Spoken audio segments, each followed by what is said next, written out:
Good afternoon to one and all present here. So, I, Dr. Bhavana Agrawal, on behalf of Rabindranath Tagore University, welcome you all to second session of e-workshop on Bloom's Taxonomy. My heartily welcome to Honorable keynote speaker Dr. Shom Gupta, to our Dean of Faculty Science, Dr. Neetu Paliwal, HODs of both Life and Physical Science, all faculty members, and my dear students. Now, I would like to request our Dean Madam to welcome speech. Hello. Thank you, Bhavna Madam. Creating, evaluating, analyzing, applying, understanding, remembering 6 major categories in teaching learning process, which will be described in today's e-workshop on Bloom's Taxonomy. I, Dr. Neetu Paliwal, Dean, Faculty of Science, on behalf of RNTU family. Firstly, I welcome today's keynote speaker, Dr. Som Shubhra Gupta sir. He is Associate Professor in Amity University, Kolkata. Further, I welcome to Head IQAC, all deans, HOD, faculty members, and all students and research scholars. Again, I welcome you all. I ensure this e-workshop will be fruitful for everyone present here. Thank you. Okay. Thank you, ma'am. Yes. The goal of an educators using Bloom's taxonomy is to encourage higher order thought in their students by building up from lower level cognitive skills. Dr. Shom Shubhra Gupta, presently working as Associate Professor in Amity University at Kolkata. He has done his master's degree from IIT Kharagpur and PhD from University of Kalyani. He is having 21 years of education, teaching, and research experience. He has published 85 research papers in various reputed journals with 173 citations and written 5 book chapters. He has been honored with 5 awards and 3 patents has been published as inventor. He is expert in NB accreditation. Dr. Shom Gupta has been invited as a speaker and chaired sessions in national international conferences, seminars, workshops. He is having 7 years of experience in coordinating World Bank project as tech coordinator and nodal officer academic planning implementation. 62 UG and 17 PG projects has been guided under his supervision. Now, I would like to request Dr. Shom Gupta to deliver his lecture on pedagogy in virtual framework under new normal. Over to you, sir. Gupta sir, over to you, please. Now you may continue. Yeah. Am I audible? Yes, sir. Am I audible? Let me at the outset gratefully acknowledge the kind invitation by you all from Arden Tagore University. I'm really thankful to you for providing me an opportunity to showcase all the works that have been doing both as I won't term myself as an academician or educationist, because it's other people will decide whether I've reached that feat or not, because this is a very big word, right? Because rather I am interested on lifelong learning, right? Because teaching is also, I personally feel, is a learning procedure from other side. So it's all up to you to adjudge. Not from the angle of education only, but also from administrator's end, because lastly I was at GIS Group, that is the largest educational conglomerate in Eastern Zone, and my association with that for long 18 years. Very recently I have came 3 years I'll complete at Amity University. So there I was in the capacity of Dean Academic Affairs and TAKIP coordinator also, as Bhavna ma'am said. Now during this process we have lots of learning. I mean, being as an administrator also, what we have seen, right, we have to understand and scan as an administrator the minds not only of my colleagues but research scholars, even UG PG students, that what is their need, and to address. Definitely we are talking about academic needs. Now, e-workshop on Bloom's taxonomy has got immense significance from 2 ends. One is, after World Wide Web, there is a paradigm shift. After World Wide Web, there is a paradigm shift from traditional teaching learning. I am making this prelude because, sir and madam, I think I have got 2 hours, and I'll indeed request all of you to kindly be participatory and ask question. No matter if you ask in between, intervene, because we are getting enough hours today to, I mean, share ideas, right? So I'll be expecting whenever you have question, and if you hesitate, kindly put your question in the chat box so that according to my own convenience, I'll answer them, because I'm bound to answer. And rather than one-sided attempt to knowledge transfer, let's have idea sharing on an interactive basis.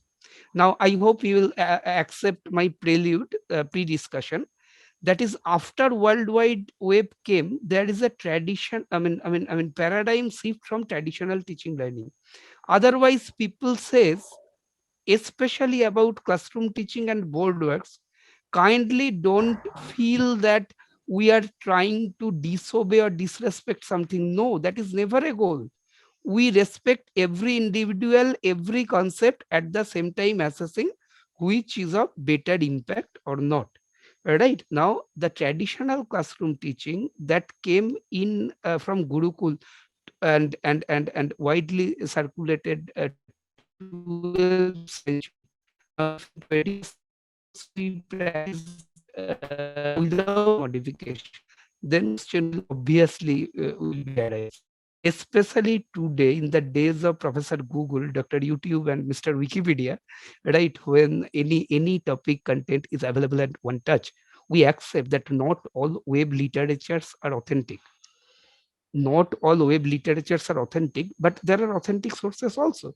So thanks to this huge repositories, why someone should attend my session or why someone should attend my class unless and until I give something different to him and her? Blank faces inside classroom happens, let us agree. Even if that is minimal, a teacher, personally I feel, I make that restriction for myself. Good students are good. They can run their own show somehow. Teachers are actually needed from the average students who are challenged from that particular angle. Unless and until I, being a teacher, create some sort of equity in knowledge transfer, if I cannot, then what is my utility, right? So we have to reach out, being a teacher, to the mind of each individual, as a teacher, as a communicator, and especially after what I said, Google, Wikipedia, and YouTube, any information is available in one touch, in any form, textual form, audiovisual form, right? Why should someone spend 2 hours or 1 hour with me? There must be some enough justification, because the resources are available. Is that if I can play the role of guide by the side, I have to have a true guide. I'll direct the metadata. I mean, SUI, being the teacher fraternity, will direct the metadata, datum about data, that what they should read, create enough knowledge, aid, help, right? These are the things that I should put an own onus on myself as a teacher, so as to continue or sustain the relevance that I had prior to the availability of these huge online resources. And nowadays, even we earlier, being certificate program, we used to understand that it will be a classroom workshop sort of thing, workshop, seminar, symposium, conference. Everything is happening virtually now. So any kind of art of teaching, pedagogy means art of teaching, that is, we have to reinvent. Now the era and age put us, the teaching fraternity, under the self introspection, that how can we remain still relevant, how can we sustain our effort and attempt to become as accepted, I mean, to retain ourselves as accepted as we were earlier. I felt, sir and madam, to convey this message, right? Because I think more or less all are having facing, and if we try to put chalk and talk forcefully, then it we our days are numbered.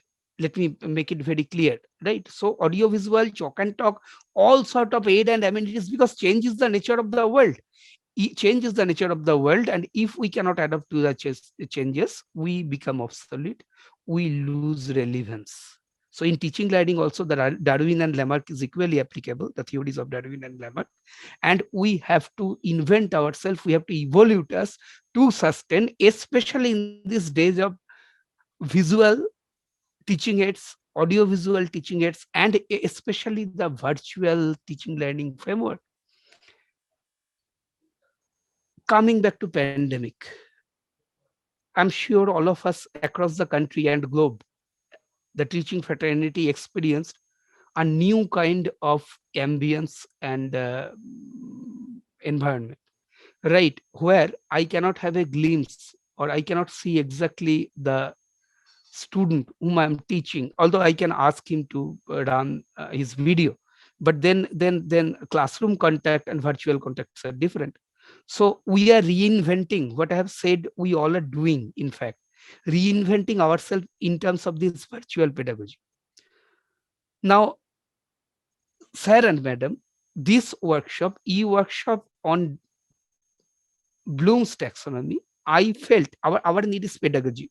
Bloom's taxonomy is all about a knowledge transfer framework, and Bloom is a pioneer.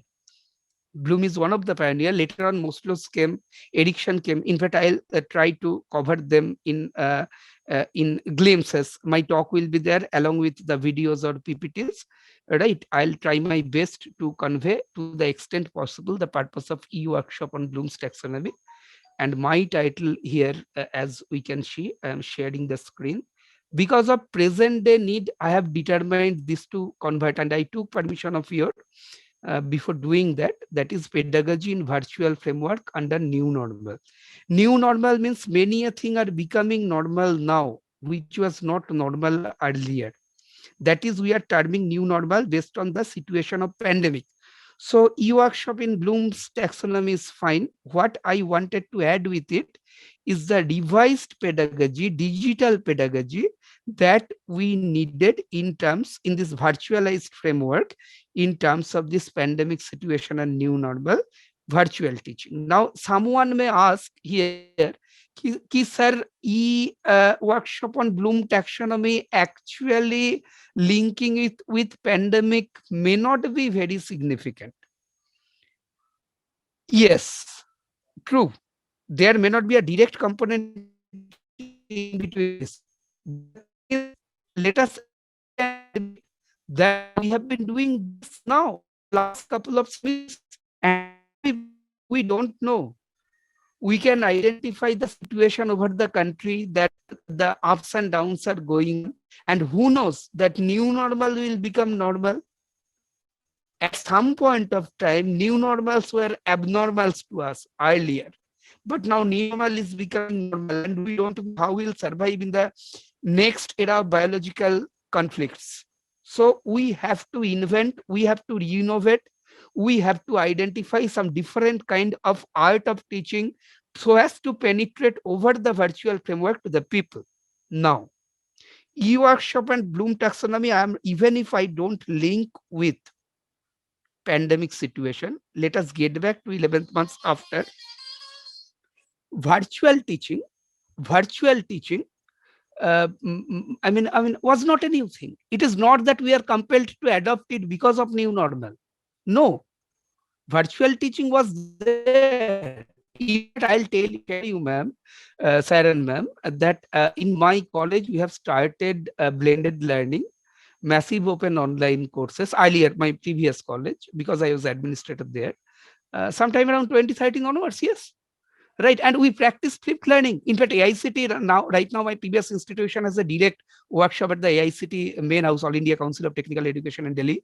Right, so the effort is on. We started the movements, right, and it is on. Right, and here some individual can have a contrary perception in terms of blended learning. Blended learning, more or less all of us accept, but flipped learning, okay, you don't flip them. But visual blended learning is very essential, and massive open online courses, MOOC, the Indian version of it is called BMOOC, blended massive open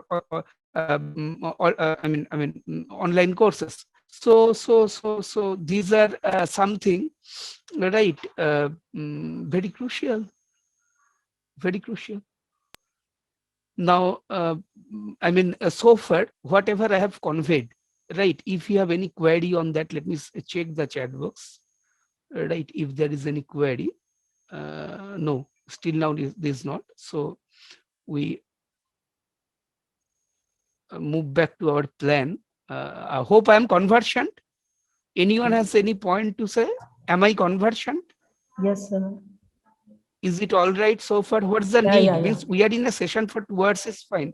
What's the need? What's the background? What's the environment and situation? Is it pertaining to our need of this particular topic? Because Bloom taxonomy came long back, right? But ultimately the e-workshop is on Bloom taxonomy. So with it we'll start. Sir and madam, kindly make sure this video is start. I personally believe instead of paragraphs and text that you have to take extra pen of listening through signal processing. These are all biological. I'm not talking about digital signal processing. I'm talking my symbol level and communication level. You have to accept, then you listen my words, then make your own visualization. These are the processes in which you process text. But one image, right? One image can be make impact much faster, much more higher level of information can be conveyed through the image. That is why I always take help of images and videos at the time. And especially here, I'm fortunate that here is a learned mass who is following me. So we are starting with the principal aim and objective of today's session, that is Bloom taxonomy. And here is I play a video which convey much more information than me.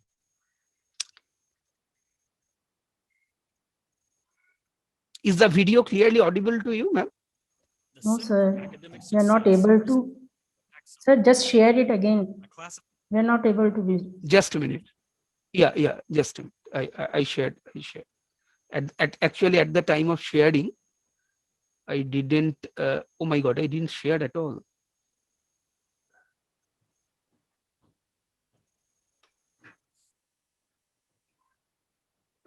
I guess here it will be.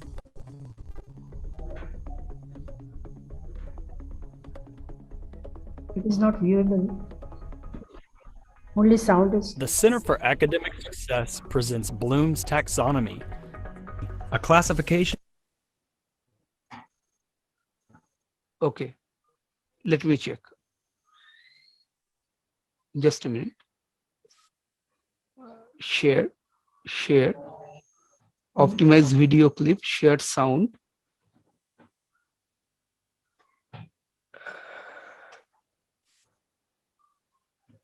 Madam, if the screen is visible.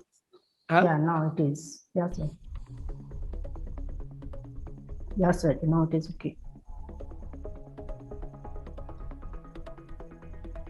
The Center for Academic Success presents Bloom's Taxonomy, a classification of learning levels. It maps the way we think and process information. The levels of learning are remembering, understanding, applying, analyzing, evaluating, and creating. The lower levels are more straightforward and fundamental, while the higher levels are more complex. Let's see how Bloom's Taxonomy can help you with your learning. Level 1. Remembering. Remembering is maintaining basic knowledge through rote learning or memorization. This may be how you studied in high school, but college testing will require you to do more with the information. Level 2. Understanding. Understanding is being able to restate the information in your own words. It allows you to construct meaning and explain what is happening.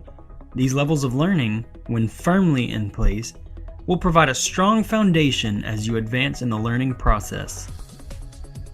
Remembering and understanding information is important, even at the college level. Each college course has several new concepts, terms, procedures, and functions that you need to remember and understand. Once you have a solid understanding of the new concepts, it's easier to see how something works, or why it works. Level 3. Applying. College testing requires you to use what you've learned in the previous levels to solve problems. Application requires you to make connections, compute or solve problems, and to transfer abstract ideas into practical situations. Level 4, Analyzing. After you apply your knowledge, you may need to analyze it or break the material down into separate components. Analysis allows you to illustrate relationships to one another and overall structures. You will be able to recognize unstated assumptions, logical reasoning, and relevancy of data.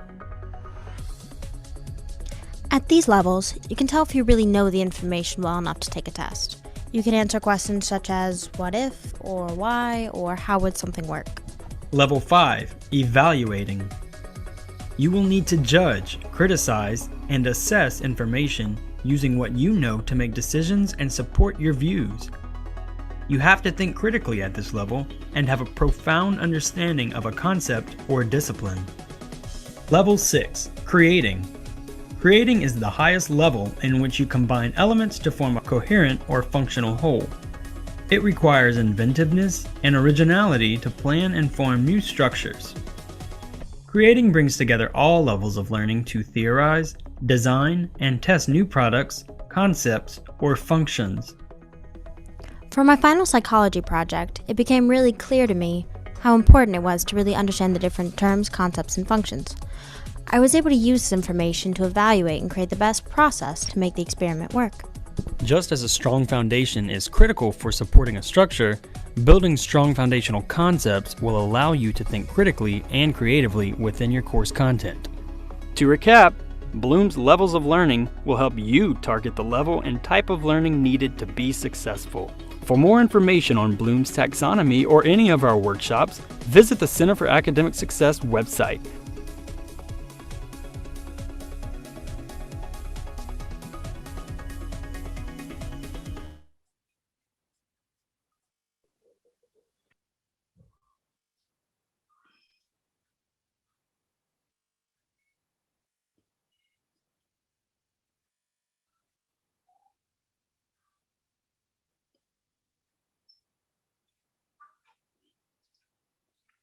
So, sir and madam, I think the video was clearly audible Yes, sir. and visible also. Yeah. And you may wonder, ki, sir, you have outsourced. Some of here, the audience may very much state that, ki, sir, have you outsourced your work? The thing is, I think in 4 minutes time, I couldn't have conveyed this much of information as an individual, in textually, in visually. So why not to take the help of audiovisual aid at the time of teaching also? That is my point. When something is there, we cannot make it principal component, but we can make it supporting subordinate component and annex if we are too inclined towards classroom teaching of chalk and talk. Now, here some question will be arised from certain end. That is in our traditional Indian teaching learning system. Right nowadays the verse is nowadays very recent but the verse is that our educational system is very memory based and not skill based. That is why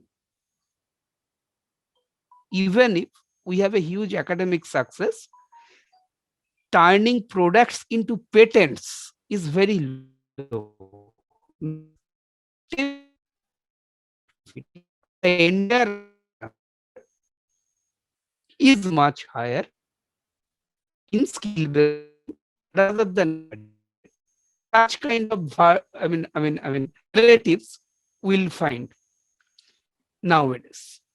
I think since here research scholar and revered colleagues, my colleagues across the institutions are there, that is why I'll be coming back to Bloom's taxonomy, but I want to address it. 52% of lead universities of USA, Stanford, MIT inclusive, because I had a talk webcasted by University of Massachusetts at Lowell. Just previous week, my talk was aired by from Beijing, TDI conference, China. So I'm in touch with these things and also being a techie coordinator earlier. The thing is, I mean, 52% of Indian origin students, Indian and China, third world country, where the teaching learning framework is memory based. Let us not, from the perception of traditional Indian academia, let us, my objective is not to undermine the classroom works on chalk and talk. I'm not conveying it in this way. Please don't misinterpret. My point is, let us retain our own culture of education.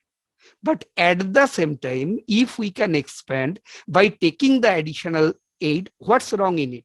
I'm even not talking about converting into skill based from memory based. The matter is not a competitive. It's not a skill based versus memory based. It is complementary, skill based plus memory based. So our educational system is very much exam dependent. Who speaks, they speaks correctly. There is not wrong in it. But I found no wrong reason in this also. Let it be memory based as well as skill based, especially when the Western countries, by taking us through brain drain, our students can convert so many concepts into products. Why don't we? And after all, in publication, we are, I mean, in our country, there is a huge publication. Only our job is turning publication into patent and patent into products. Actually, the order is patent followed by publication followed by commercialization of the products. Now, here is the central government attempt through Make in India project, inspire startup and innovations. Sir and madam, I have actually made, you'll be all wondered to see only a 2-slide content, because I thought that we should have a sharing of ideas instead of one-sided presentation. And in my last slide, I put it here, pedagogy. I'm sharing the screen. Here, pedagogy is linked to so many things. Thank you. Please avoid the thanks here because I'll get back. Industry research, teaching, learning, continuing education, knowledge transfer. Knowledge transfer is a key word basically. Now, what's the reason that we cannot turn publication into patent into product? Is there any knowledge gap? We talk about academia industry collaboration. According to me, my feel is the root remain in knowledge transfer framework. If we have a strong knowledge transfer framework, if we can understand Bloom taxonomy well, then the later part is all about execution. And to accomplish through proper evaluation and assessment, the success story of various government projects, along with NGO projects and all kind of projects, is this knowledge transfer framework must be consolidated. This is my very personal thought, because I've tried to analyze also. I have some pedagogical, publications also in education of academic and information technology sort of thing. That we worked, on pedagogy we researched actually. That I found this is the root cause. Knowledge transfer, if we can consolidate, if we can make a strong perception behind this knowledge transfer framework, the other things will bound to happen. And Bloom taxonomy is the root. Now, sir and madam, I'll be requesting for, so far there is no question. So I'm requesting you to have, please feel free and ask question. Sir. On the video we have presented. Otherwise, I'll put one question. One of the participants has asked, why is Bloom taxonomy important for an elementary school? I'm answering that. Ma'am, the thing is, beforehand, I'll have another question.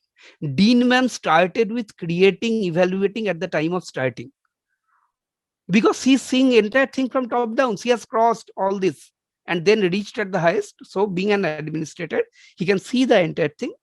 My point is, I'll answer Bhavna ma'am's, that student's question. Beforehand, I'll say remembering followed by understanding. Remembering at the very root level, then understanding. Is remembering possible without understanding? That is my counter question. If we don't understand one thing, can we remember? So why it come at the base level?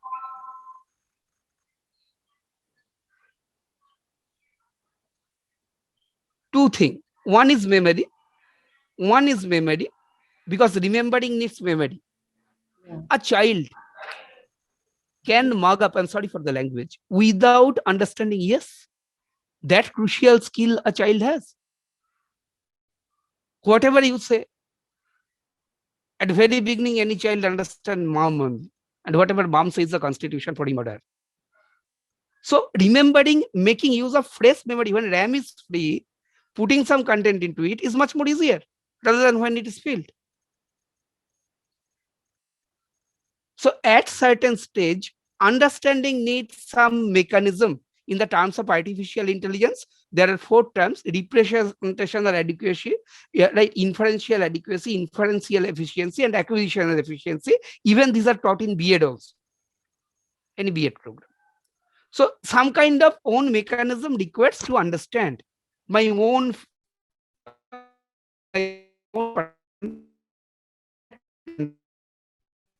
a child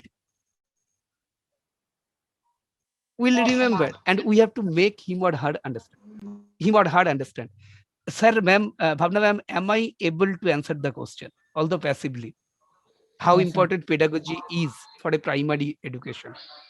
Because our primary entity is a fresh mind. Whatever we teach them, right or wrong, they will understand it. So just let us feel how much responsible and accountable we are as a teaching fraternity, because we are transferring knowledge through our knowledge. Our entire community is built. Any ill knowledge can ruin the entire framework. So we are very, very, very much accountable, especially that level of that accountability come much higher at the primary stage. So I think I have conveyed how the Bloom taxonomy is effective in, ma'am, am I conversion? Yeah, sir. So it's essential from the very basic level. After all, pedagogy is the art of teaching. The primary student also, we are teaching them. Accountability onus is on us, right? And one important, very important fact. We say that, sir, to the community of audience, be a student, be spectator, simple, be my colleagues out here. Theory says it take only 12 seconds to make a first impression. Means when we are as a teacher starting a new batch, a new entrant batch has come, enrolled for the courses. The first appearance of mine corresponding to a subject, it only takes 12 seconds to make a first impact. And it's very, very hard to change that particular impact. It's a very important input. Especially in the case of children, if we make a negative impact at the very first go, to refresh it into positive is a damn tough task. So unlike the state perception that we should be more careful at the higher level because they are a very learned audience, yes, we should, but at the same time we cannot make a priority level by saying the smaller audience in the primary level. We should be rather much more careful. But because many a thing the learned audience can interpret on their own. Another thing is we cannot ever convince the learned audience. Never let us go to debate with the learned audience like you, because the result of the debate will be you will be at your side, me will be at my side. Right? I cannot convince you unless and until I give enough evidences to you that, okay, sir and ma'am, please take these references. This is my words, and these are the things that is not my own idiosyncrasy from which you will accept this. These are all part of the pedagogy we are talking about. Applying, analyzing. Applying followed by analyzing. Don't we need to analyze before apply that what we should apply here? There are plan A, plan B, plan C. Should I go for plan A? Is it not an analysis? Which one will be effective? we say it is learning through backtracking. Unless and until we have previous knowledge base about this plan A, plan B, and plan C, I employed plan A earlier. My knowledge base is saying that, and here I feel the plan A will be effective. Hence, I am applying plan A. It is what? Nothing but analyzing. But how do I apply? Through my knowledge base. So how the order comes? To the learner's class, the order come in a bottom-up way. Analyzing, evaluating, creating. But those who have already reached that feat, especially the administrator, teaching administrator I'm talking about, they can see the entire thing from a top-down way because their knowledge base is already filled with it. The various case studies, various real-world situations, various experience. So somewhere, somehow, some sort of ambiguous thing may come in the ordering. Who determined this order? Bloom's order. And what is the justification? Justification is something we should feel.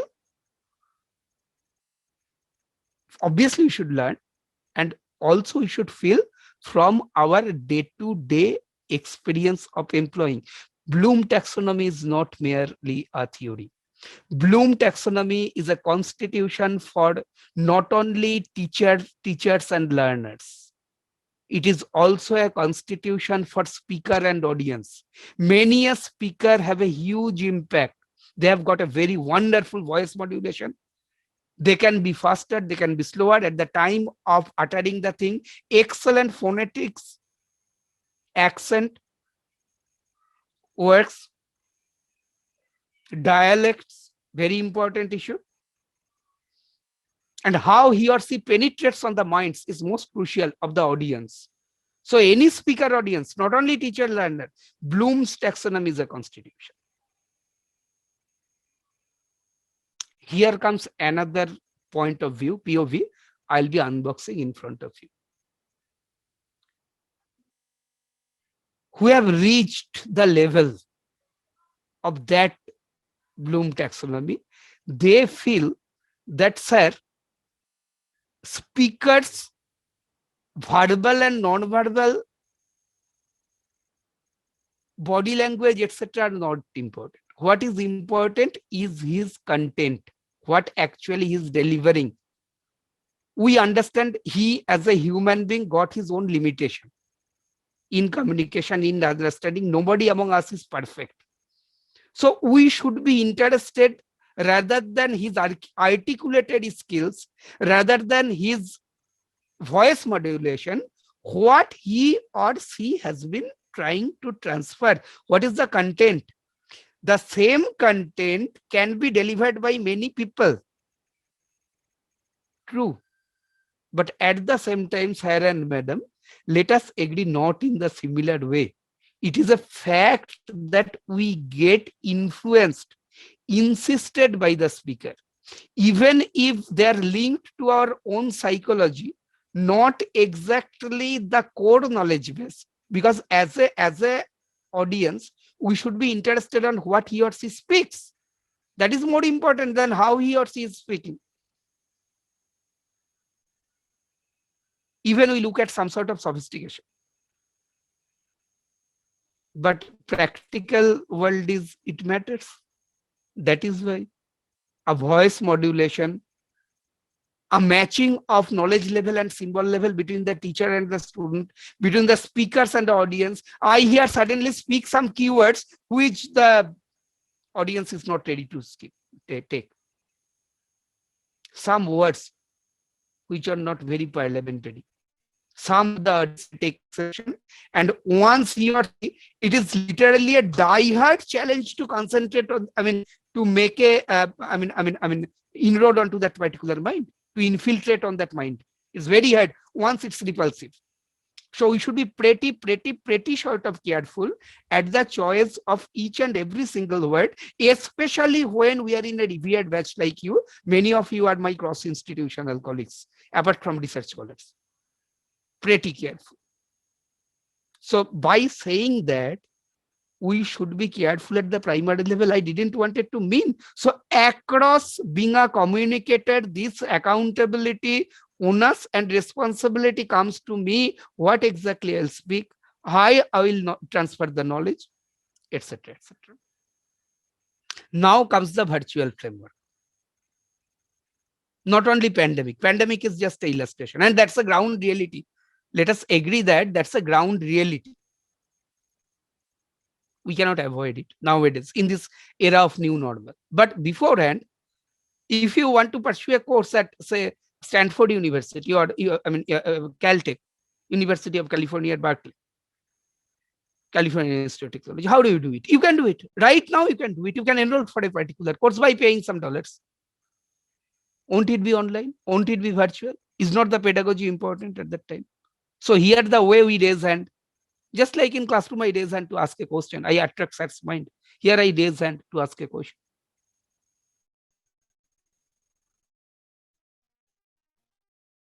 Here we are in Zoom. We can be in MS Team. We can be in Google Meet. There are several applications. Someone among us says, sir, let's talk about Nirbhar Bharat and Make in India. What are the Indian app? GeoMeet is a wonderful app. GeoMeet is a wonderful app, as well as some app are a bit amateur, like Milan Setu or Say Namaste. But I mean, may not be that consolidated as Zoom, right? Even video quality is very, very strong. I mean, video transmission in Zoom. Now we need to understand this. Being a teacher, we cannot say that I am not interested about video transmission. This is not my subject. My subject is artificial intelligence or digital signal processing or say real analysis or say, robotics.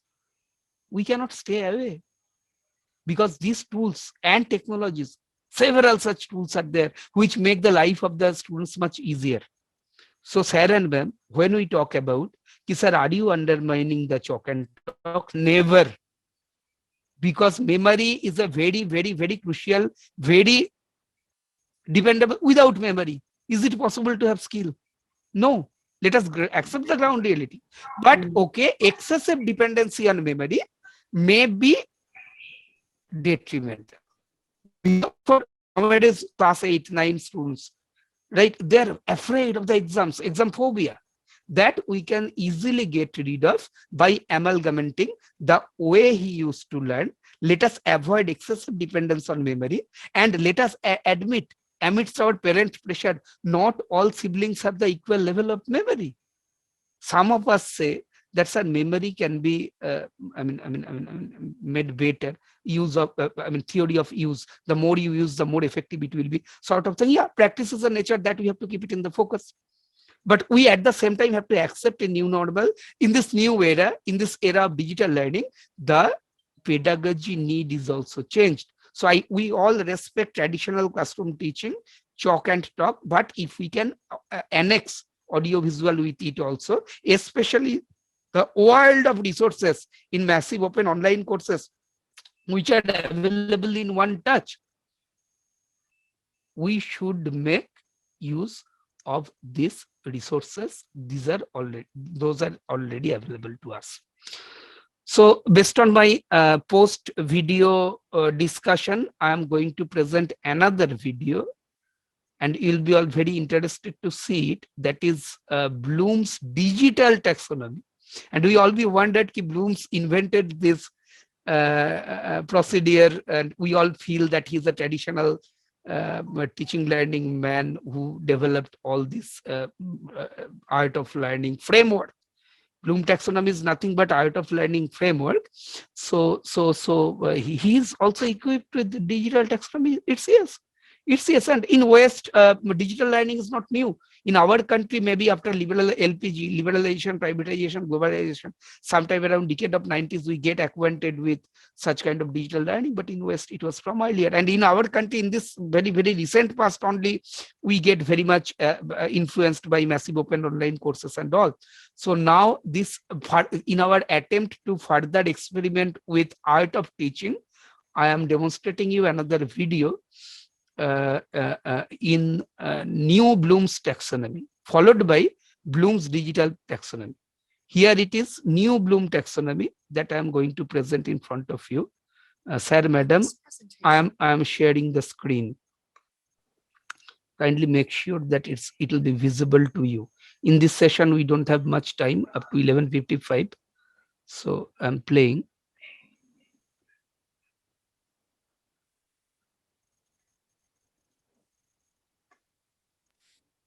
Is the screen visible? Can I start? Can I start? Is the screen visible to you? Yeah. In this presentation, we're going to be talking about the new Bloom's Taxonomy. The new Bloom's Taxonomy is a common way of referring to what is actually a revision of Bloom's original taxonomy of educational objectives. This is a project that began in the mid-1990s and culminated in the book that you see in this picture here, A Taxonomy for Learning, Teaching, and Assessing. We're going to be looking at this to see how we can use this to decide what to teach, how to teach it, how to measure it, and how to align teaching and assessment. Our goals are to understand the structure of the new Bloom's taxonomy and to analyze how it can be used to plan, teach, and assess music instruction in particular. Let's go back and look at a little bit of history. So we are not going to play the entire video. We'll be playing it. As we can all see, this 21 minutes, but our first session, we almost are in the closing time. We can understand that there are continuing research with this Bloom taxonomy. The framework is fine with 6 components, with a bottom up or top down as we see it, right? But the effort and attempt on further experimentation on Bloom taxonomy to ease out the knowledge transfer framework is a continuous process, right? And this I'll be playing in full length, right, when required. So we'll be rather put our onus on this one, that is Bloom's digital taxonomy. Now this Bloom's digital taxonomy will be our last for today, because we have time in the first session up to 1. We have to be pretty careful. That's also an art of teaching. That is, we should be very timely in our attempt and effort. So on the intermediate, Bloom's new taxonomy. So Bloom is also always under experimentation.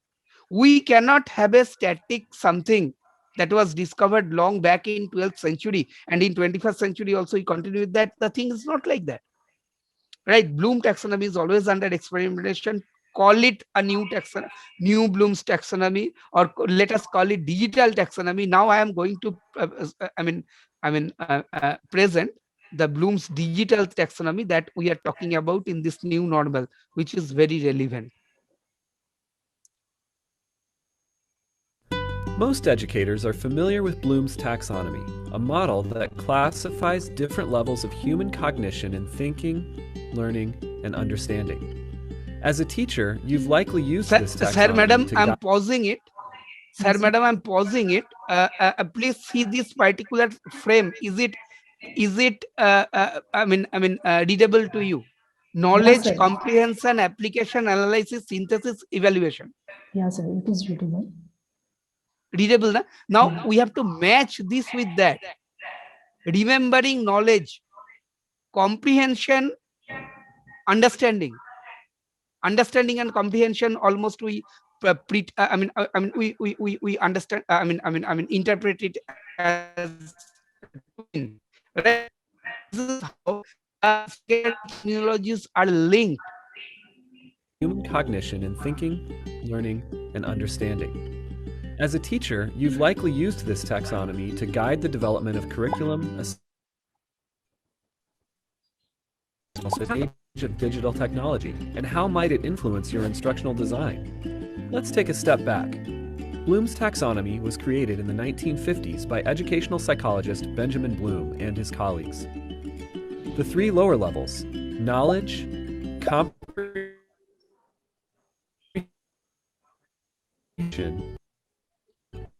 application are more basic levels of cognition, also called lower order thinking skills.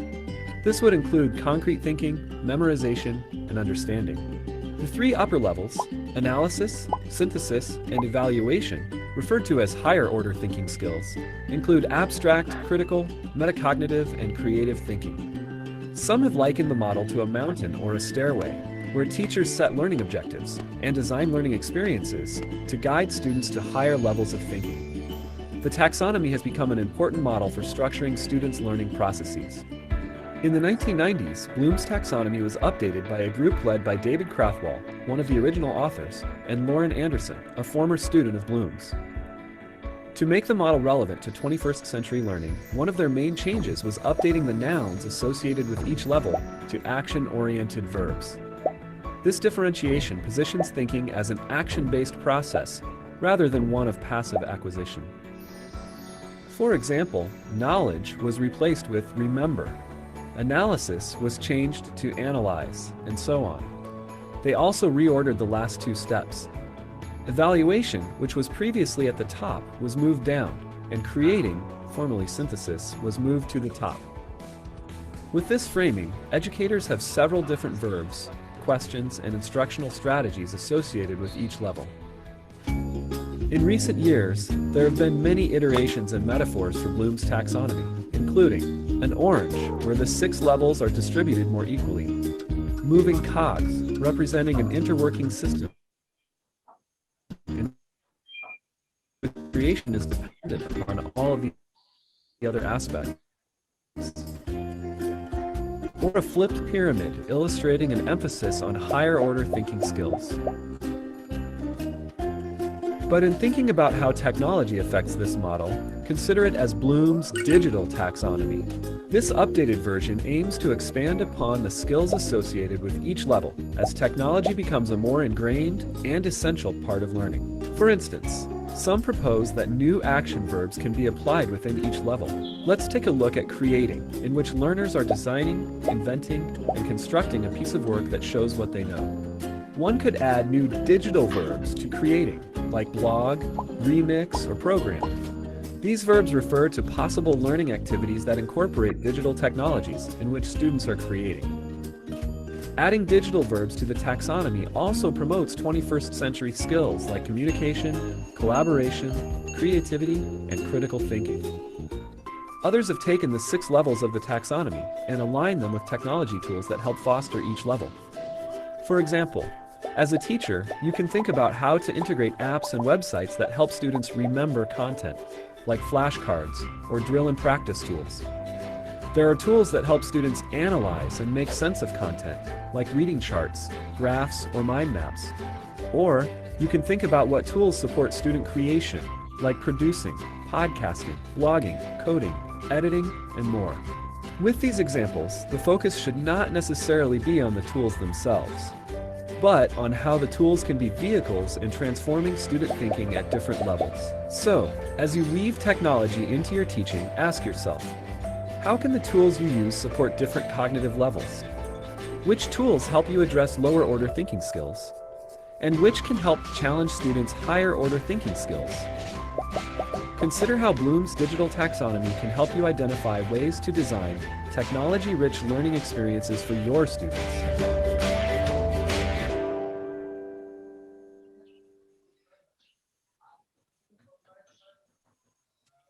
So right now it's 1:59. We are almost on the verge of first session.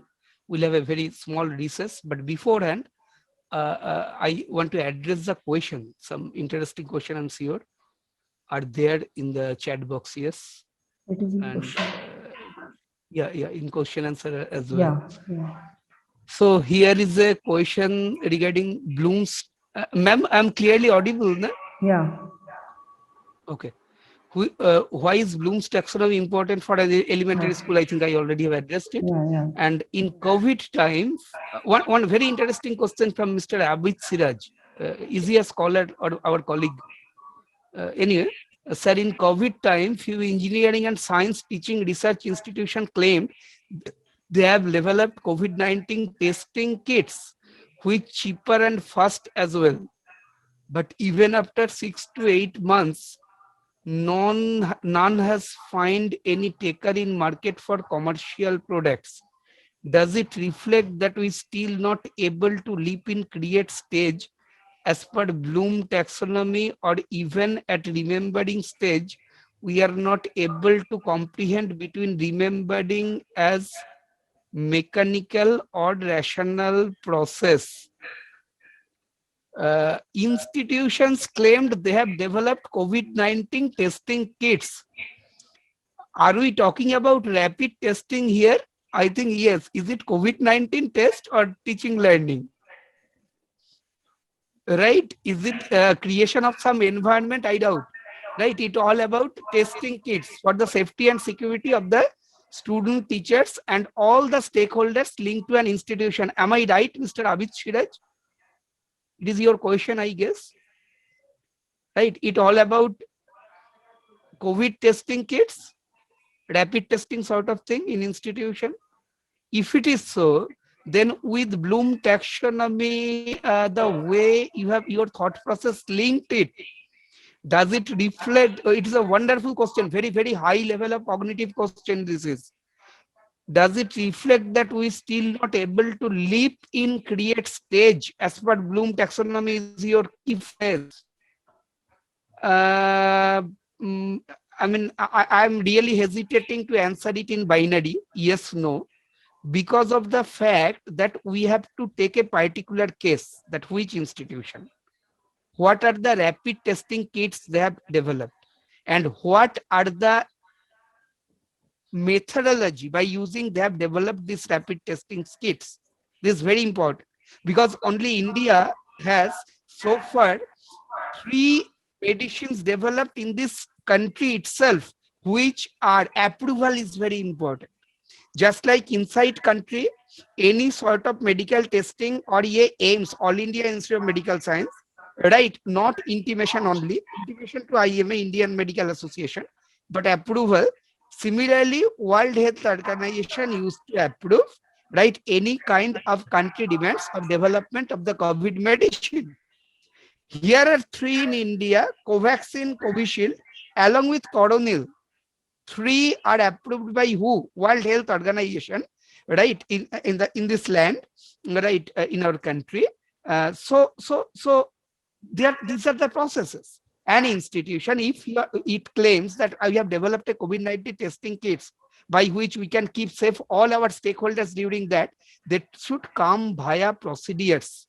Right. So let us not ask question about their intellectual ability, because let me be very frank about it. I'm not have enough information about a particular institution developed it.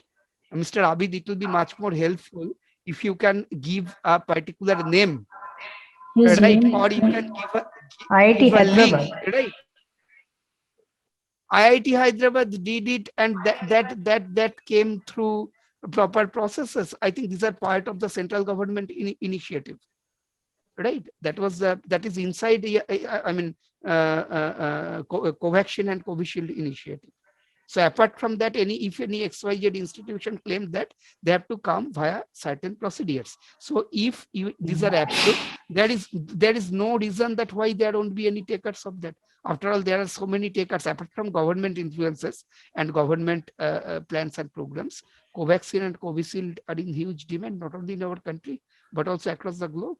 And following the tradition and culture of our country, several other countries, neighborhood countries, are taken into consideration for those. So I feel that either there are lack of advertisement, right? I don't want to put a question mark on lack of quality and etc. I doubt, right? If they come through proper procedures, if that information is enough circulated, then I feel that they have to check these 2 levels. I'm afraid to put it under taxonomical framework and without knowing the methodology they have adopted to develop that, because IIT Hyderabad is very much in the government map of prevention and cure mechanism, right, under this pandemic, right? So that's how it is. So I hope my answer is partial, but I cannot help. corresponding to Mr. Abid Siraj's question. Yeah.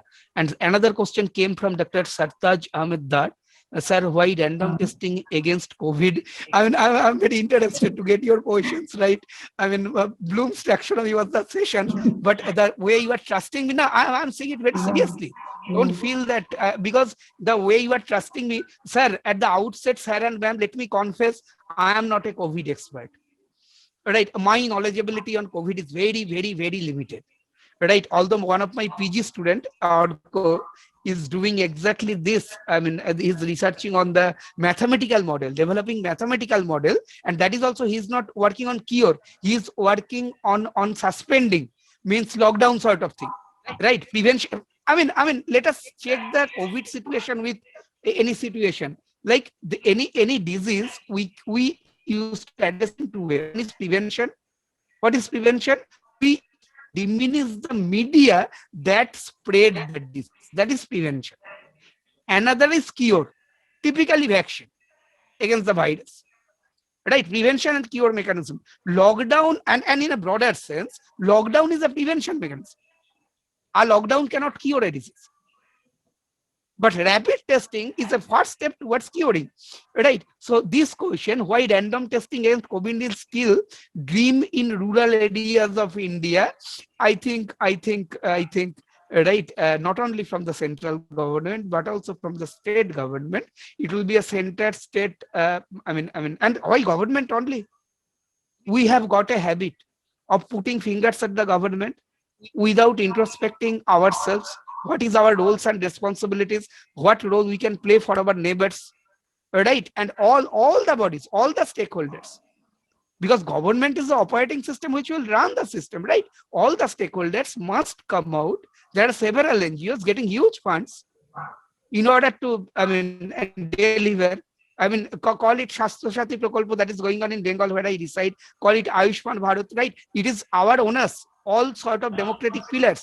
Those who are rule makers, MP, MLAs I'm talking about, those who are administrators, DM, SP, ADM, those who are, even in law, legislative, judiciary, administration, along with all we people should take onus of looking it. Definitely Shartat sir question, that is the still dream of rural areas, is very relevant.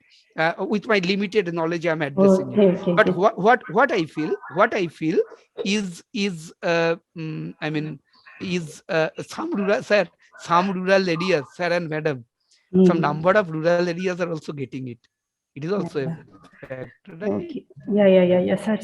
Thank you so much, sir, for the first part of the session. So yeah. Yes, sir. Thank you so much for answering. I'm extremely sorry for speaking. No, it's okay. For answering all the questions of the participants, which was in regarding COVID-19 or so. Even the session was on Blooms Taxonomy. Thank you so much. As you have said that use of audio visual aids is a modern method of teaching, and regarding from framework of this Bloom's Taxonomy, Dr. Shom Shubhra Gupta also said that content of the matter is important, isn't it, while teaching. And he also said that tools makes life easier to the students. Okay, sir. Thank you so much. We'll take some 5-minute breaks. After that, we'll start the second session of today's session. Okay, sir. So we'll be joining at 2:15 then? We'll be joining at 2:15? Okay, yes. Okay, wonderful. 2:15, sir. Yeah.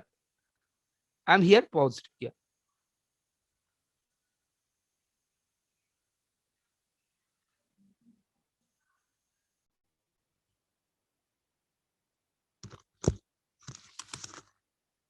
So it's 2:15 and we are back here.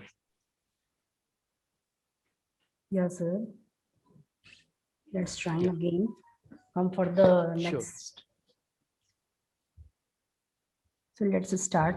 I would like to request Dr. Shom Shubhra Gupta, sir, to continue the session. Second part of the session. So can I? Yes, sir. Okay. So we have discussions, and I'll indeed check if some questions are still unanswered. No, I think we have taken one anonymous attendee. on primary education, then Abid sir, Abid Siraj, that is regarding, this is a very in-depth question, I must admit. That is, there is a thought process behind this question, especially the phrase he used, Mr. Abid Siraj, that is still not able to leap in create stage as per Bloom taxonomy. So yeah, I mean, in fact, in my slide at the end, today, see in the intermediate also I demonstrated, right? Any knowledge gap, right, any knowledge gap can have a very retrospective impact on the remaining part of the thing. So knowledge gap is too costly. So and this particular question is intended towards that, that is whether there is any knowledge gap that you have to take care. Maybe the question's outcome is different, like even after 6-8 months none has find any taker in the market sort of thing.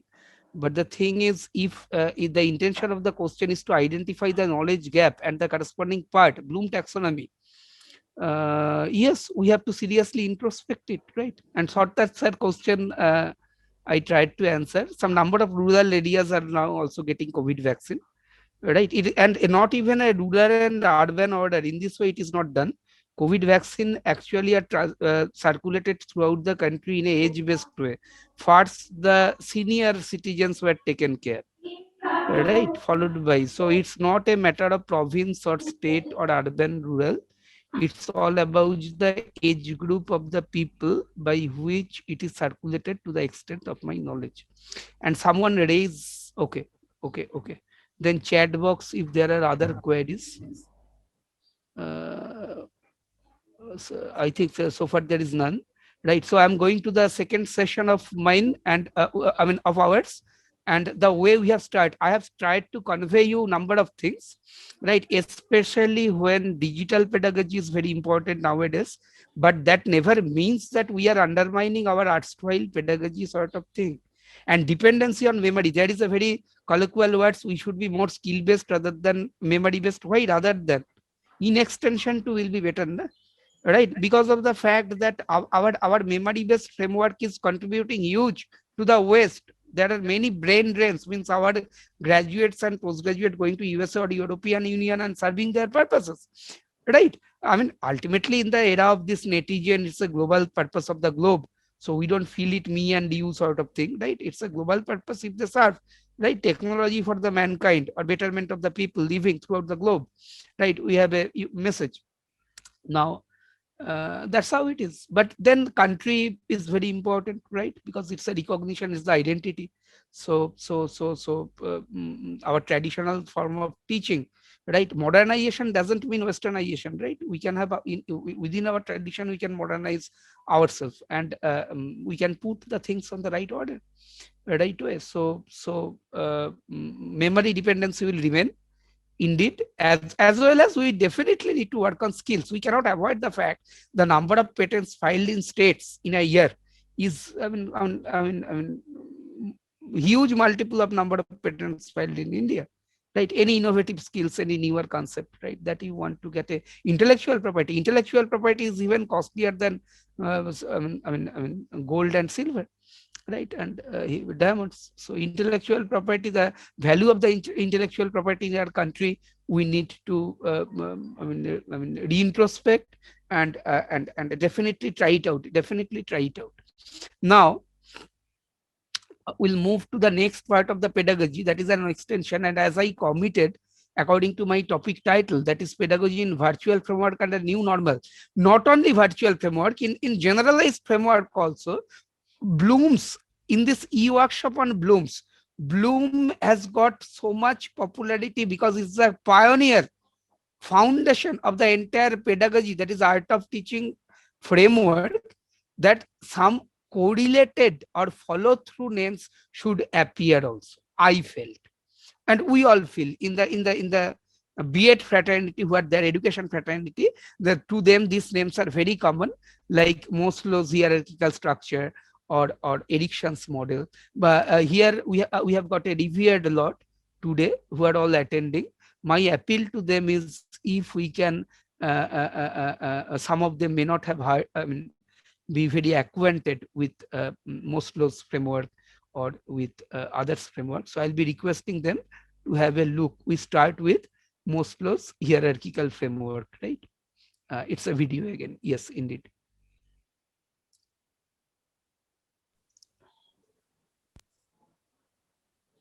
It comes vis-a-vis Bloom, right? If we learn Maslow and addiction together with Bloom, the psychological understanding of which batch we want to address, what's the audience we want to address, will be much more higher. So that's why it is our attempt to. Maslow's hierarchy of needs is a theory in psychology. It argues that there are 5 stages of human needs that motivate our behavior. Abraham Maslow proposed his theory in 1943. Sir, madam, it is visible over the network? Is it transmitted properly? Yeah, audio and video both is okay. After studying what he called exemplary people, such as Albert Einstein or Eleanor Roosevelt. First, there are physiological needs, such as the need to breathe, eat, drink, or sleep. The moment we get enough of that and we feel awake and our bellies are full, we get motivated by the next thing.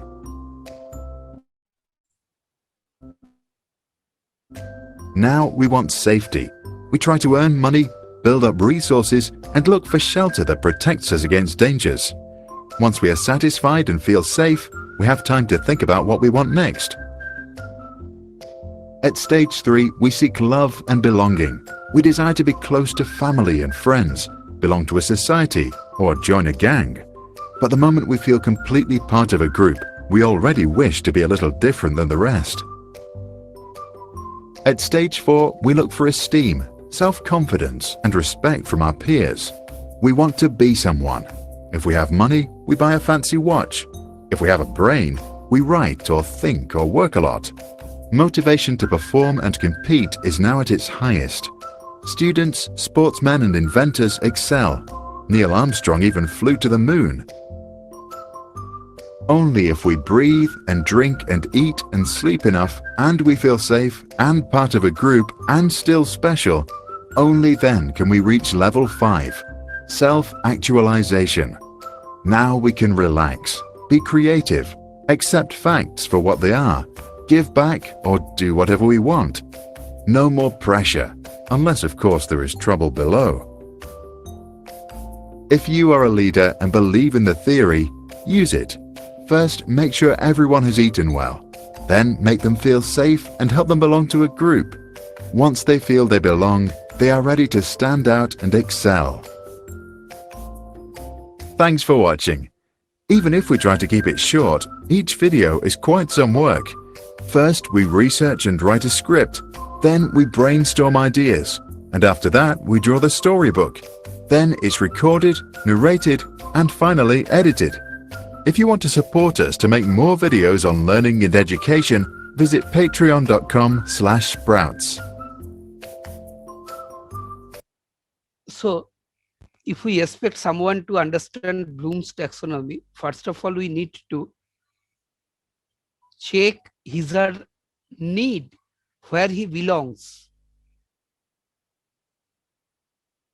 We, in our country, the student-teacher ratio, although we say 1:15, but to us 1:15 teacher-student ratio in UG and in PG 1:12 means actually 4 teachers and 60 students.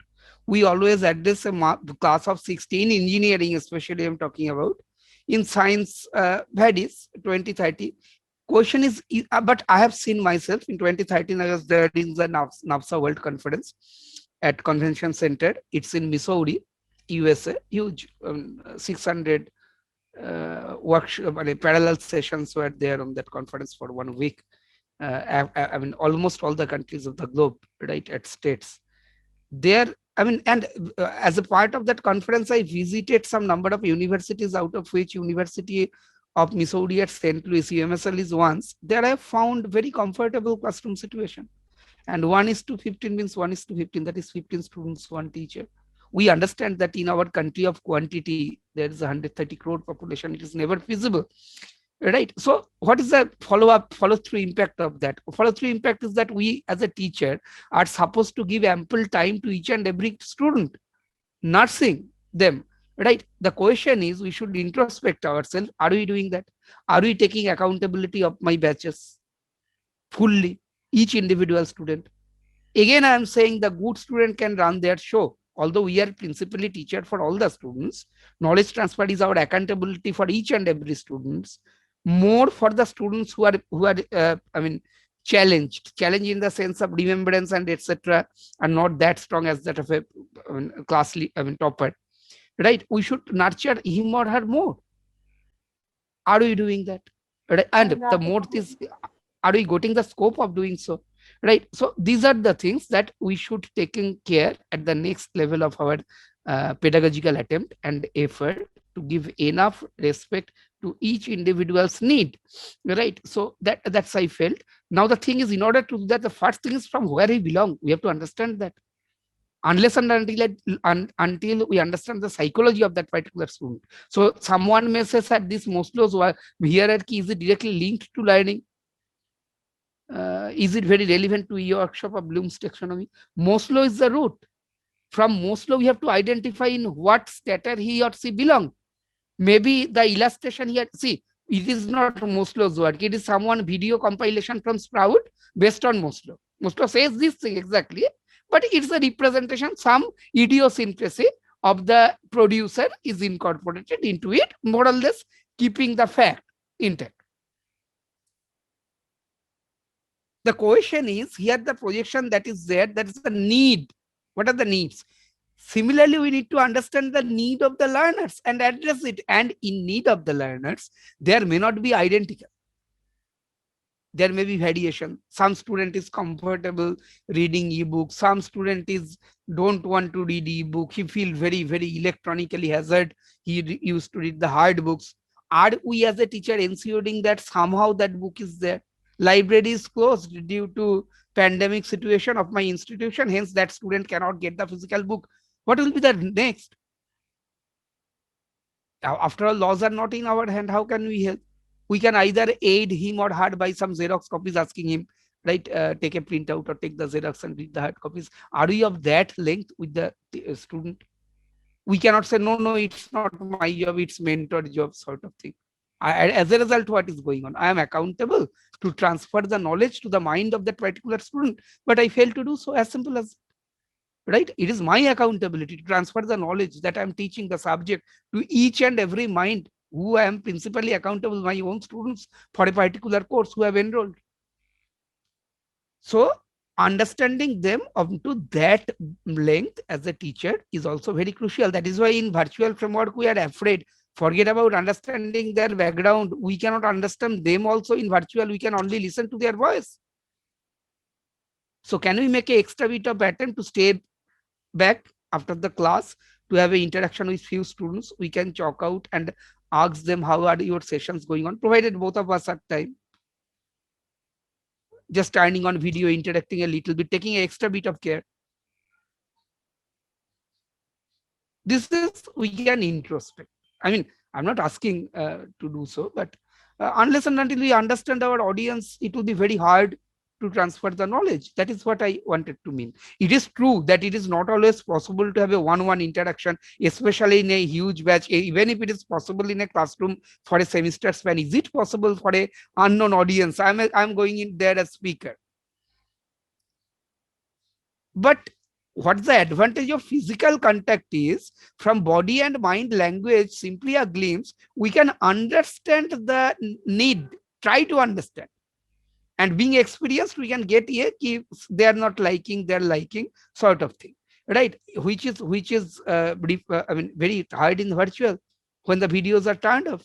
So we have to redescribe or deconstruct or restructure our pedagogy in this virtual framework based on that. So Oslo is very crucial, right? I hope we have understood why this Oslo is demonstrated here. And now I am going to demonstrate another, right? That is, I'm going to demonstrate another, that is addiction. That was the commitment from my part when sir, madam invited me for this. So stages of development by addiction, I'm demonstrating now. Erickson's theory of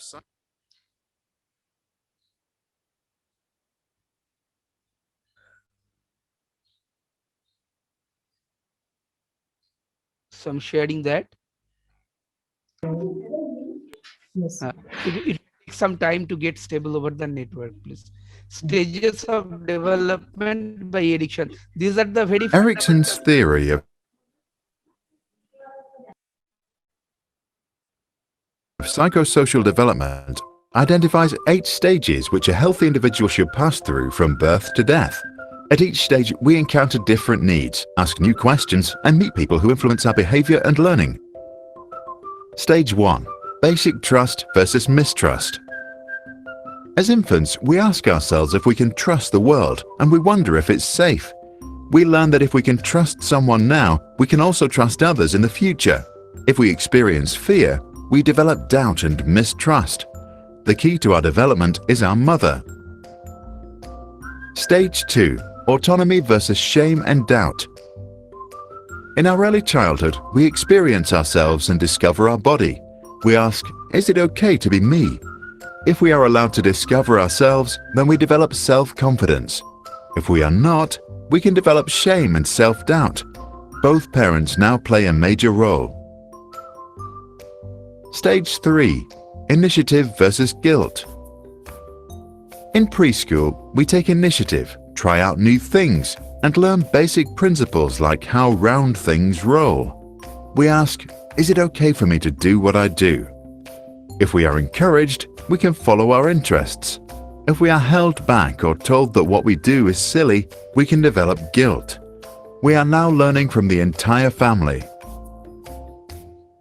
Stage 4. Industry versus inferiority. Now we discover our own interests and realize that we are different from others. We want to show that we can do things right. We ask if we can make it in this world. If we receive recognition from our teachers or peers, we become industrious, which is another word for hard-working. If we get too much negative feedback, we start to feel inferior and lose motivation. Our neighbors and schools now influence us the most. Stage 5. Identity versus role confusion.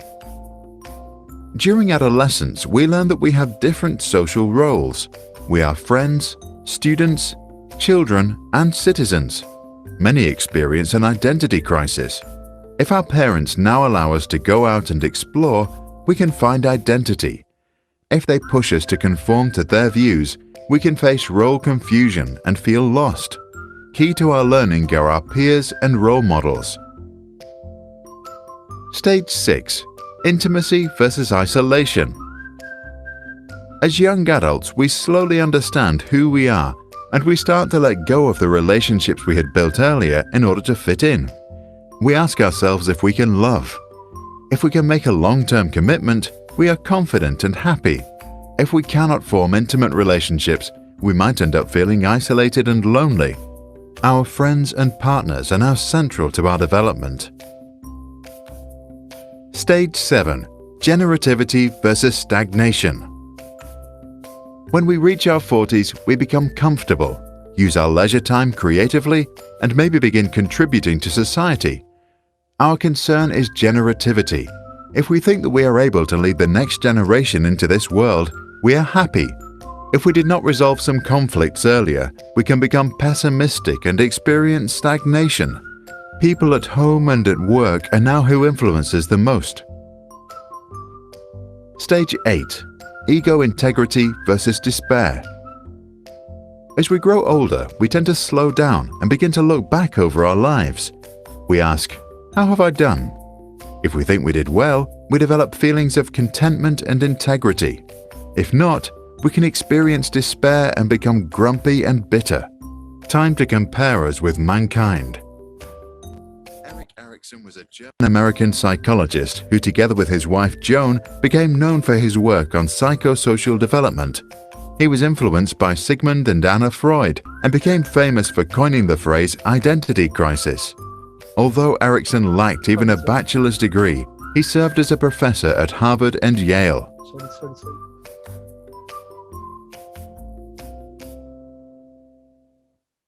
This video was made Sorry for some intermediate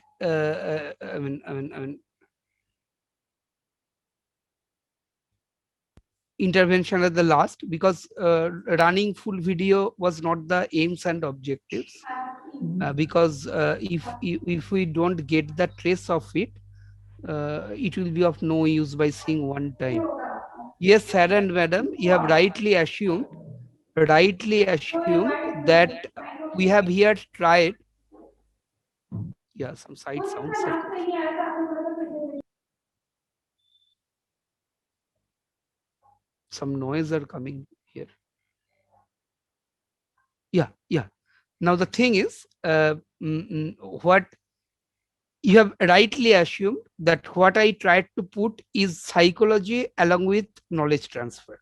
Psychology along with knowledge transfer, because if we fail to understand the psychology of the audience to whom we are trying to transfer the knowledge, it won't be. Optimization is a distant goal, right? It won't be even a minimal level also won't be transferred, and customization is required. Yes, right? For what student, what will be our strategy to transfer the knowledge? Up to that level we should think, if we really want to mean honoring Bloom taxonomy, because Bloom taxonomy is all about, right, optimizing the knowledge transfer framework. So sir, madam, here I am going to give you some references. I'm again sharing the screen. Actually, I work in this platform. So here is my website, right? I've got a setup also, startup called MWS Education, right? It is, mind you, it is fully honorary. I mean, the revenue generation is not the target, although revenue can come. The main objective was my students who used to complete the degree but don't get the job, they used to work here, and the verticals etc all are here. So I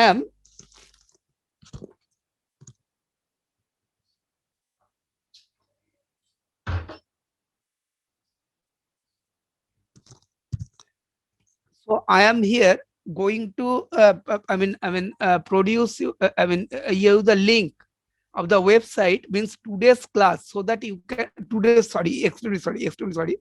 session, so that you can refer in the future time and when required.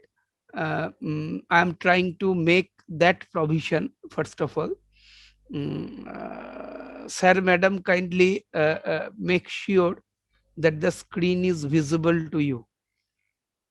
The screen. So this is the website of mine.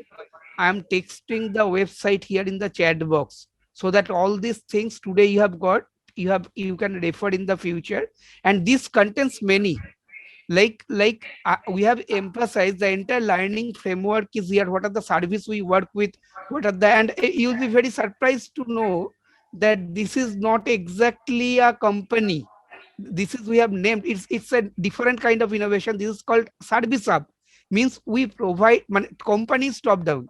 In company you get to have your own products and you want to sell them, but in service hub we used to understand the understand the need of who are asking for service, and in what way we can provide them.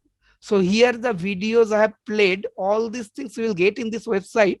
Hence what I am doing, I am texting the chat box, right? Just I stop the share a little bit. First let me send you in the chat box the website, right? Here I paste the website at your convenient time. Whatever I have conveyed you, the reference is there, and in fact I have a blog also, right? HTTP MWS, I'm sending the blog. In this blog you will get much more higher thing, like the industry, like Microsoft, Infosys, what they are transmitting, right, to the new community of learners. It is very, very, very essential that we teachers remain in touch with the corporate, because attend they will go to corporate, and private academia is almost like corporate now. Let us kindly appreciate this fact. So the generation, I never say that we build products. Students are not our products. We teachers don't build products. We teachers build generations. because products cannot take decision, but generation can take decision. So we being teacher, I personally feel very much that we produce generation, and so that they have right kind of decision making power, we have to have in touch with, because we are producing them, we are making them, right, nurturing them, we are grooming them. So we have to be in touch with what exactly the societal need. Mind you, corporate is only a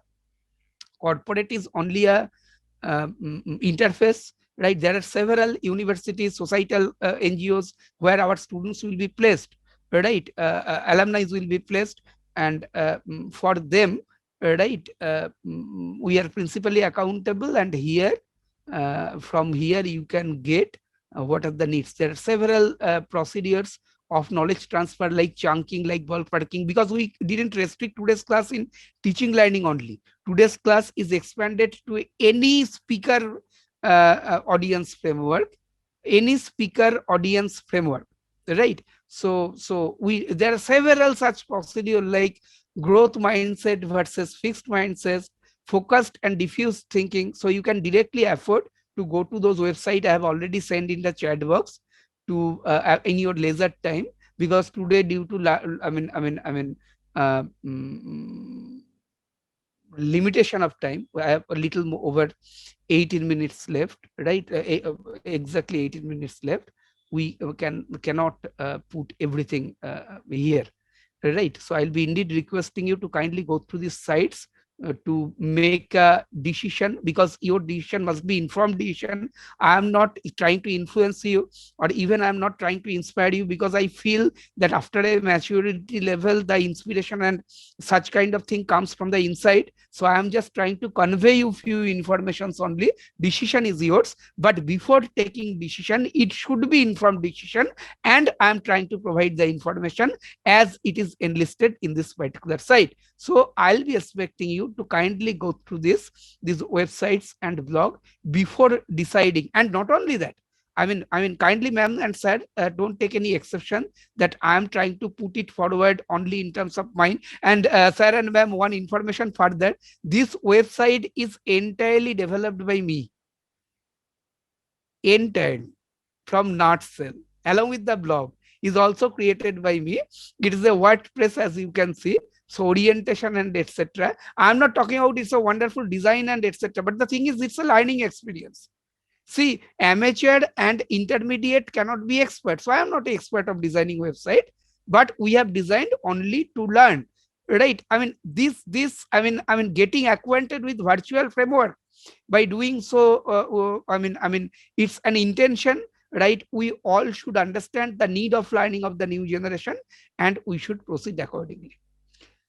Now we are going to shift to a crucial juncture where need of learning of the present generation is going to play a very, very, very vital role.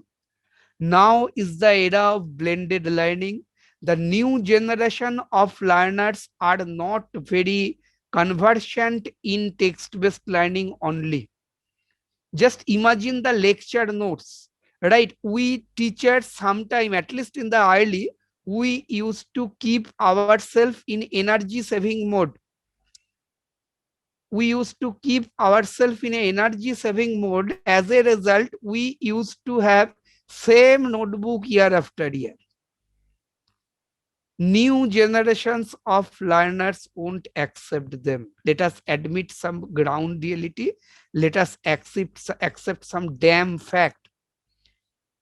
Change is the nature of the world, and with each batch, the learning perception changes. We learn from a batch to convey further the learning from, like I have taken today's workshop, right? The takeaways from this workshop, I am also learning by delivering this lecture. The questions of you inspired me, your responses, right? So the less responses maybe may not be very inspiring for me at end. Here is another anonymous respondee.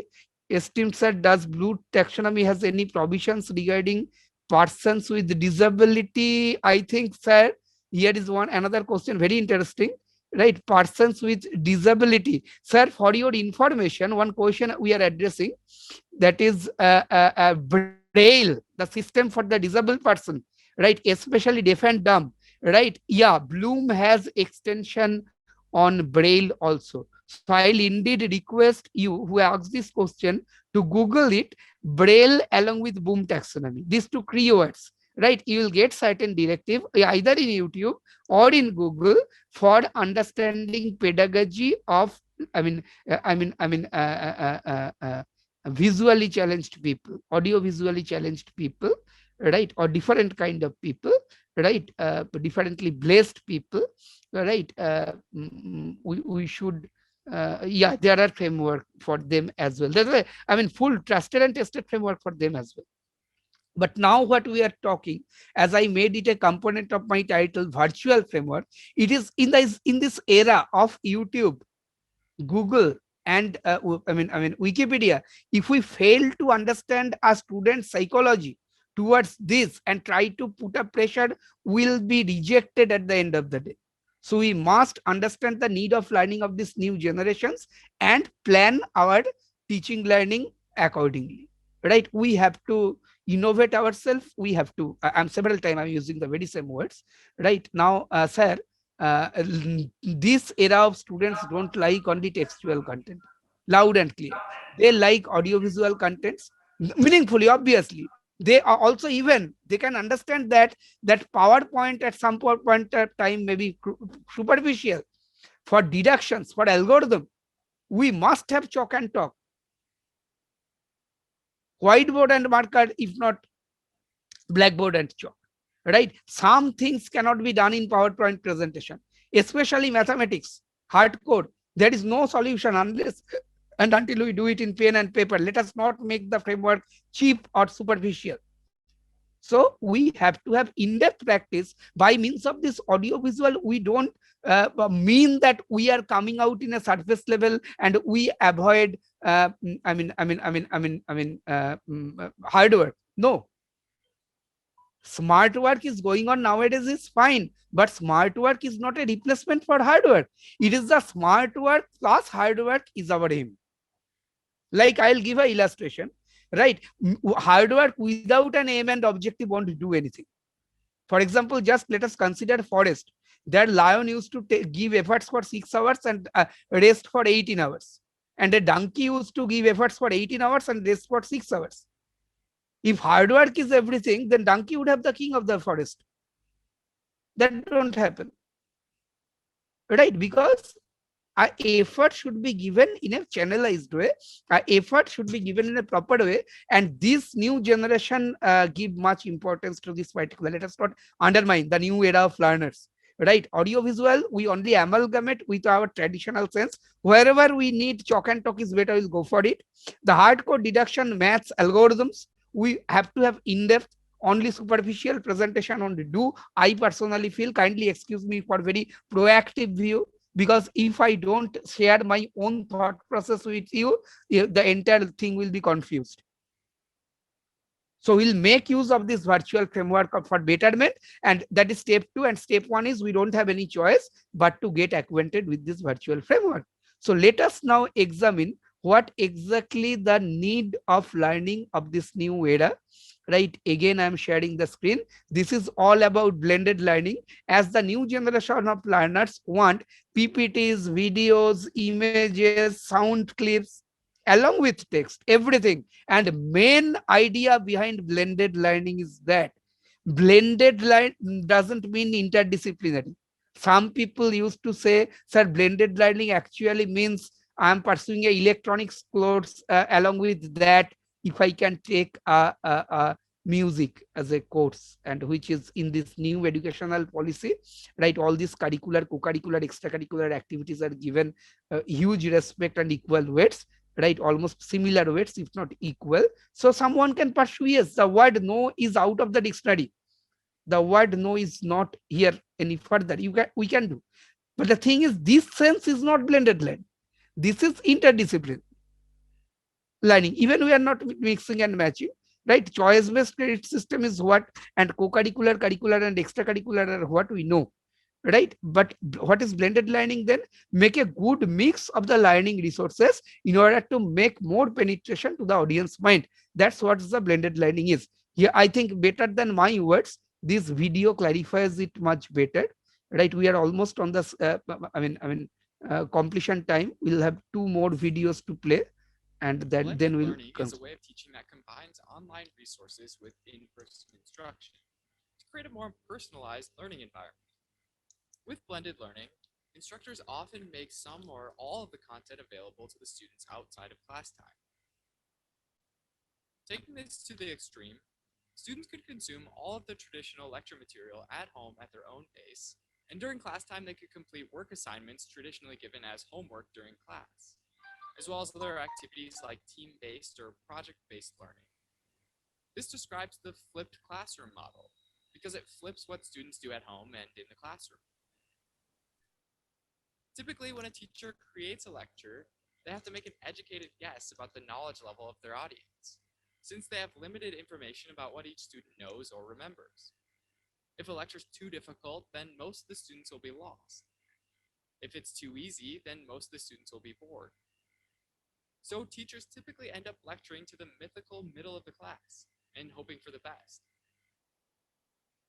By putting their content online, students can move at their own pace.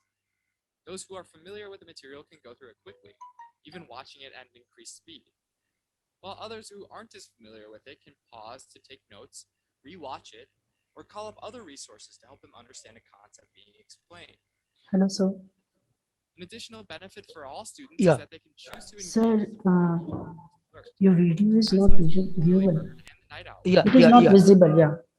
Oh my God. And for the Just a students minute. that have disabilities, they can take the breaks that they need without having to worry Just a about minute, sir. Sir, ma'am, just a minute. Just a minute. I'm sorry. Oh, that's very. I'm sorry. I'm No, kindly, no, it's okay. kindly excuse me. I'm extremely sorry for wasting time. No, it's okay.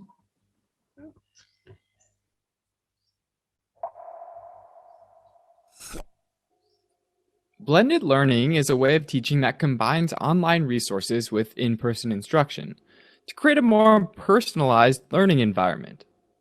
With blended learning, instructors often make some or all of the content available to the students outside of class time. Taking this to the extreme, students could consume all of the traditional lecture material at home at their own pace, and during class time they could complete work assignments traditionally given as homework during class, as well as other activities like team-based or project-based learning. This describes the flipped classroom model because it flips what students do at home and in the classroom. Typically, when a teacher creates a lecture, they have to make an educated guess about the knowledge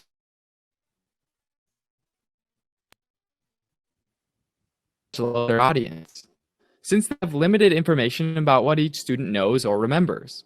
If a lecture is too difficult, then most of the students will be lost. If it's too easy, then most of the students will be bored. So teachers typically end up lecturing to the mythical middle of the class and hoping for the best.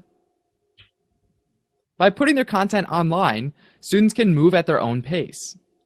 Those who are familiar with the material can go through it quickly, even watching it at an increased speed, while others who aren't as familiar with it can pause to take notes, re-watch it, or call up other resources to help them understand a concept being explained.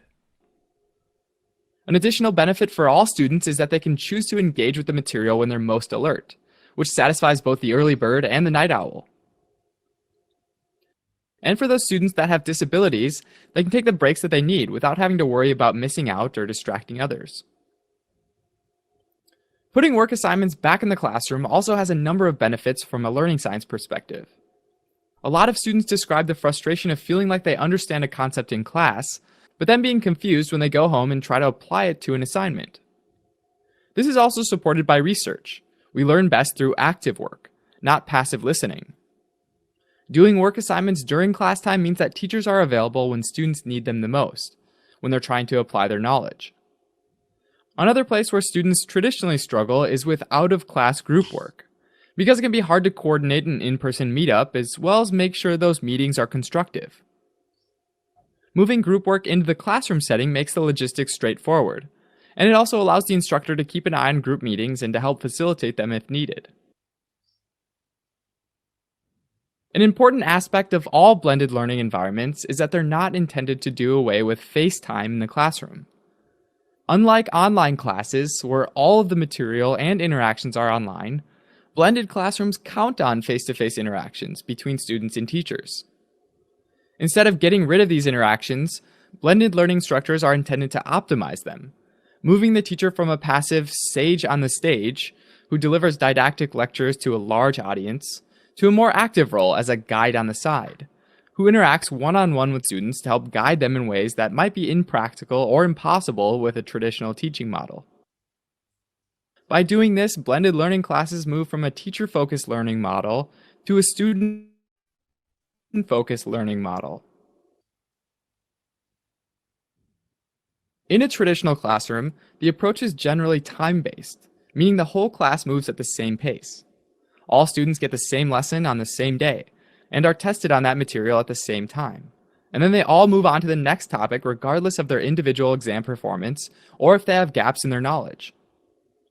Blended classrooms are flexible enough to allow the use of a mastery-based model, which acknowledges that not all students are going to get the material at the same time. Some students might need more time to understand a topic, while at other times those same students will speed ahead. By giving students as much time as they need on a topic and letting them decide when they're ready to be tested, blended classes can help to ensure that students move forward only when they've shown that they can apply what they've learned with confidence. Blended learning, though, like any teaching approach, brings with it some important challenges. Because this approach depends on technical resources, they have to be affordable, reliable, and easy to use for both the students and the teachers. Oftentimes, there's also a learning curve that has to be navigated, especially for those that have never used technology in the classroom. Another challenge is making sure that the materials are being reliably and independently consumed by the students, and they're coming to class prepared. This can be incentivized by closely tying in-class work assignments to the content that's being delivered online, and can often be tracked with learning platforms. Finally, one of the biggest challenges to blended learning is that it really changes the role of the teacher to that of a coach, and puts students in the driver's seat of their own learning, teaching them how to think as well as what to learn. This shift is an important one, and requires buy-in from both the teacher and the student to be successful. When it's done right, though, blended learning can lead to a much more enjoyable and effective learning experience for both parties. Alright, so as a quick recap, blended learning combines online resources with in-person instruction. And one type of blended learning is the flipped classroom, where students consume their lecture resources at home and spend class time doing in-class activities. This allows the teacher to change from a passive sage on the stage to a more active guide on the side, facilitating a student-focused learning model.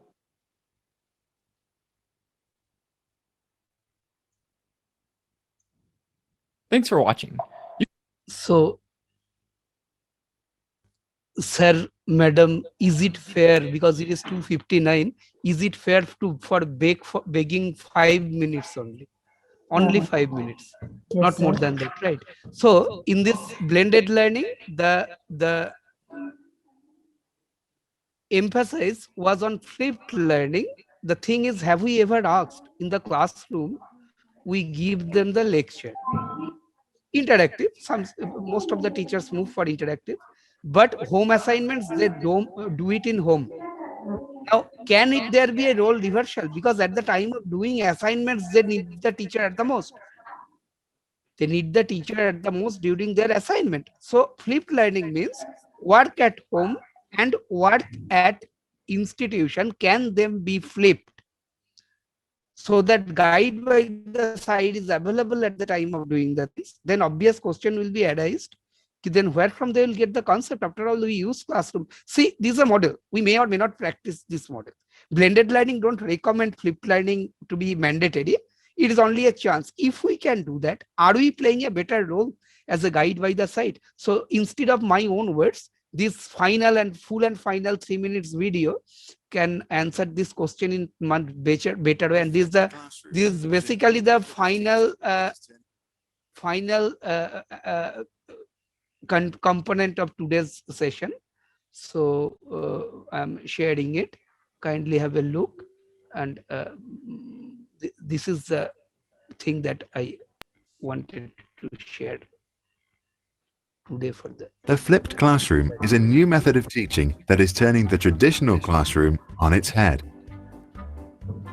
Every day, thousands of teachers deliver the exact same lesson in class to millions of students. Every night, millions of students sit over the exact same homework, trying to figure out how to solve it. The flipped classroom is turning this upside down. Traditionally, students listen to lectures and take tests in class, and read textbooks and work on problem sets at home. In flipped teaching, students first study the topic by themselves, typically using video lessons on YouTube, and then apply the knowledge by solving problems and doing practical work in class. Modern schools who flipped their classroom report many benefits. 1. It allows all students to learn at their own pace, as videos can be watched again. 2. It's more efficient, as students enter the classroom prepared to contribute. 3. It enriches the classroom, as more time can be spent on group work and projects. 4. Doing homework in class allows students to help each other, which benefits both the advanced and less advanced learners. Flipping also brings changes for teachers. Traditionally, teachers engage most with the confident students who ask questions. Flipping allows teachers to target the students who really need help, instead of just those who are confident. Also, instead of instructing from the front, teachers guide on the side. This allows them to work more closely with individuals or small groups.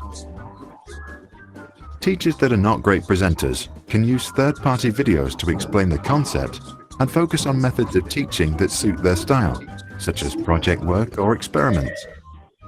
Once video lectures are made available online, teachers don't need to give the same lecture over and over again.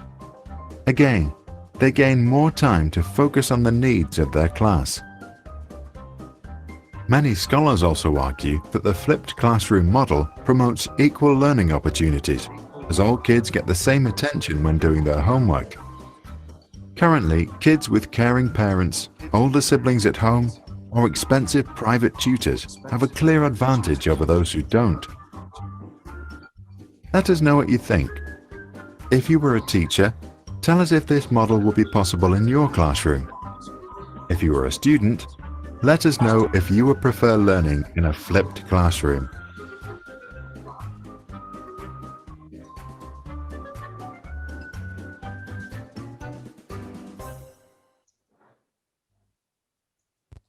So that's all from my part today.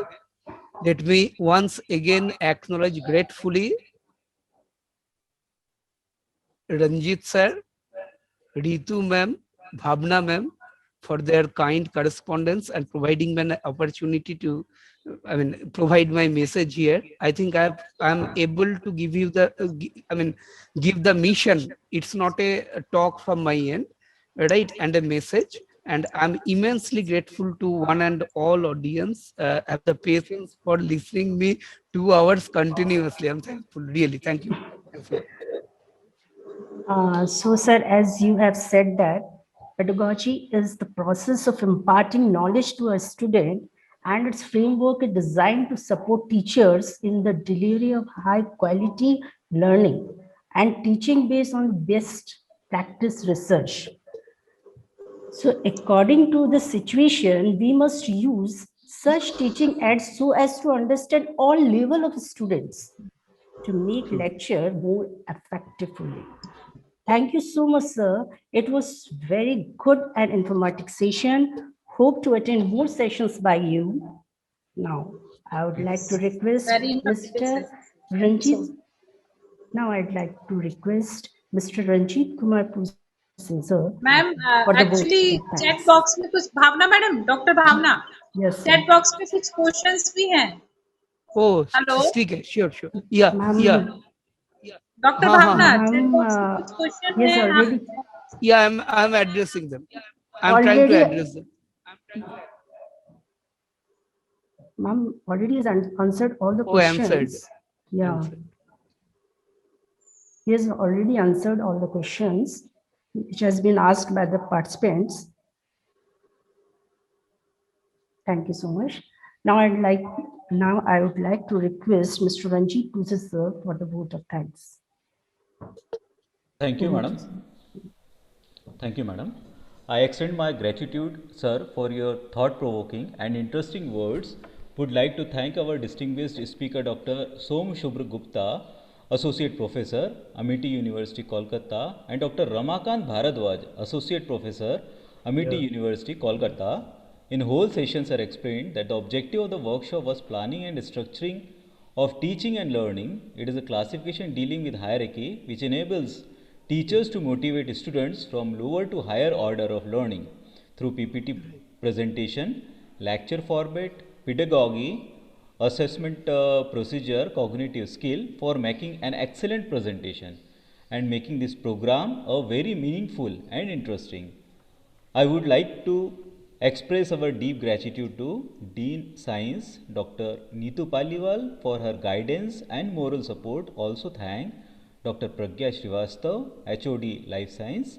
I am happy to express vote of thanks to our faculty staff that has made this program a grand success through their motivation and dedication.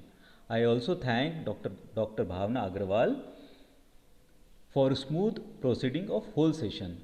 Thanks all people who were directly or indirectly helped to make the program successful. Thank you, sir. Thank you all of you.